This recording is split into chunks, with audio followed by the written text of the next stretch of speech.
and in other languages it's called stunting. If you look at the conventional definition of stunting, it's height for what? What? It's age versus what? Height. Someone is too short for his age. But that is physical, but in real life, that one is also reflected in the brain development. Are we together? So that's a big challenge if you have 30% of the children. 4 out of every 100 children, 80 below 5 years, suffer from acute malnutrition. That is being too thin. A child is too thin. We've seen adults who are also too thin. There was a picture here in one of the pictures. But we call it also wasting. But here we are told 4 out of every 100 children. That is shocking. 5 out of every 10 children below 5 years suffer from anemia, lack of blood. 5 out of 10 children. The other one was 5 out of 10. Isn't that 50%? 50%. You ask yourself for a minute, where are these children? Where are they? Do you think they're in Karamoja? Do you think they're in Kampala? Are they not in our homes? How many of us have children in our homes here? You put up your hands. If you have children in your homes. Could it be that some of the children we have in our homes are actually suffering from this? Impossible. Impossible. It's very, very, very possible. It's very possible. But for purposes of this workshop, we shall assume impossibilities, but it's possible. And maybe let's follow up with this. Why do you think it would be impossible? Is it because you buy food? Is it because you work for this national television? Is it why? Because you went to school? Because I haven't worried about. Wow, it's very interesting. We shall follow up that, yes? I think it's possible because many of us spend more time away. I wish you would speak louder because they hear you. He is saying he thinks it's possible to have malnourished children in our homes because we don't spend time there. And like his point, he has knowledge. You work with your knowledge. How many of you came with your knowledge here? Did you leave it at home? And I will give you this as an assignment when you go home. Tomorrow, you report back. I know it will be so ashamed to say it, then you'll say, I'd rather not say it. But anyway, 24 of every 100 women of reproductive age suffer from overweight. This is common, we see it. Even men. 85 out of 100 children aged 6 to 23. You listen to this. 85 out of 100 children aged 6 to 23 months do not get the right number of food varieties. This is about food diversification. It's about varieties now. We know there is posho and beans. They can eat it day in and out, but the varieties will find almost 85% varieties or food diversity is an issue. But it does not stop on that. It also says the right number of feeding times. They are getting poor variety, but once a day. What does that result into? These other problems. Can I mention? We need to move away from the denial mode and accept that this is a very, very serious problem. Another slide. Where is this found? You see this map. Percentage of children under 5 who are too short for age, the brain damage, the stunting, wherever you see red. How many of us come from these regions? Or when we came to Kampala, we forgot those regions. These are our cousins, these are our children, these are our sisters and brothers. And you see the range. The other one was the average of 3. Here it goes up to 39%. Stunting. Can you imagine a stunted population? Because that brain damage will live with us for several generations. Times that's why you complain. You see a boda guy turning in front of a what? A truck on northern bypass.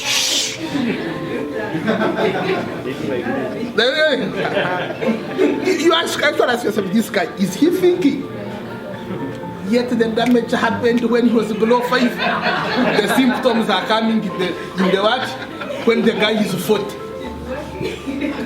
No, these are realities. Haven't you seen crazy things and you say, what's wrong with this one? But remember that guy. He's a father, he's a mother, he's a husband. And someone is very proud to have him as a husband. But the damage is there. Now, when you look at this, it's only in Teso, somehow, where it's a bit okay, but you cannot celebrate that. You see the country around starting. Charles will give more information. Give us another map there. West Karamoja, West Nile. The rest are a bit low, but being low, it means it's there. Westing is there. Lambo, you see Lambo sub-region there. Give me another map. Anemia in women. Can you read that figure in that must be actually? 47.1. What? 47.1. 47.1% of the women in Acholi are anemic. Can you imagine? Isn't that 50%? It's like every second woman you see is anemic. But who is this woman? It's your sister, it's your mother, it's your wife, it's your girlfriend. Now, let's go on. Another one. See this. Anemia in children. Actually, 71%. Hello? Are you shocked? Karamoja is doing better, has 68. But you see Busoga, and tell me the proximity between Busoga and Buganda and Kampala. 63%. See Bunyoro with all the oil, 55%. Even if they don't drink the oil. But you said you have the knowledge. You think that's the issue?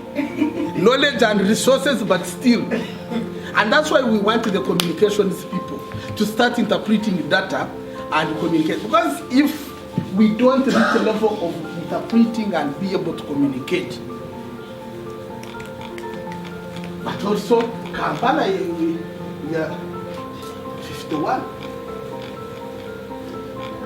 If you look at this, what does it communicate? We are in problems. Okay? Now, another slide. But what is causing all this? I will not go into the details. Charles will handle. But I wanted to pick some few issues. Physical inactivity. What does that mean? What is causing all these issues? We have something to do with physical inactivity. Poor dietary intake. Diseases. In the drawings you did there were a number of things. Sedentary lifestyles and behaviors. What does that mean? Charles, sedentary lifestyles and behaviors causing these malnutritional issues. What does that mean? If you want to see them, you just walk around the towns on Friday, Saturday and Sunday. What is happening? Everything is happening. No activities. You drive the vehicle. You even call for a phone. You say bring. You are not moving. You are a stationary body. Then you are swallowing all the pork that is available with the chicken, everything. Then downloading with. But you will make a lot of. Yes, you explain that one. Are you starting to relate? Are they were starting to relate? Now I'm here one day at night. Okay. Insufficient supply or access to health foods. There are those who cannot access the health foods, even if they are there, but also the supply of things is a problem. There is inadequate care and feeding practices and behaviors, poor water sanitation and hygiene. Did you know that you can take all the good food with the nutrients, but you end up taking a glass of very dirty water? Yes. and the diarrheas and all these carbs come in, and worms and all those kind of things. Inadequate health services. Let's continue.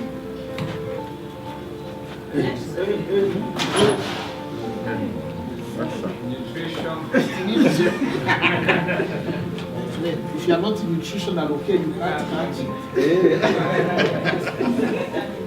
See it coming again. Okay. Now, there are a lot of things, causes and all that.